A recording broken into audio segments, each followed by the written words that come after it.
कम पुंजी थिबा लोक घरर बड़ बड़ परिवर्तन पाई आशा रखिबे नहीं आज्ञा।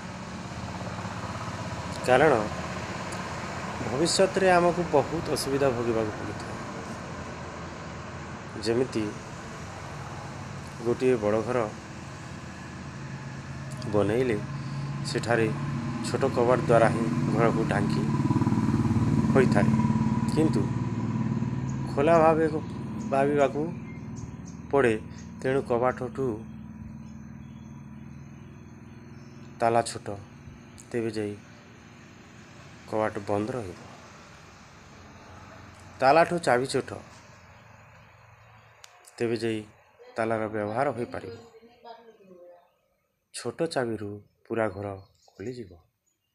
सेमिति छोट छोट विचार ही बड़ परिवर्तन आनी पारे। आउ छोट कथा ही बड़ दिने होई पारे। नमस्कार।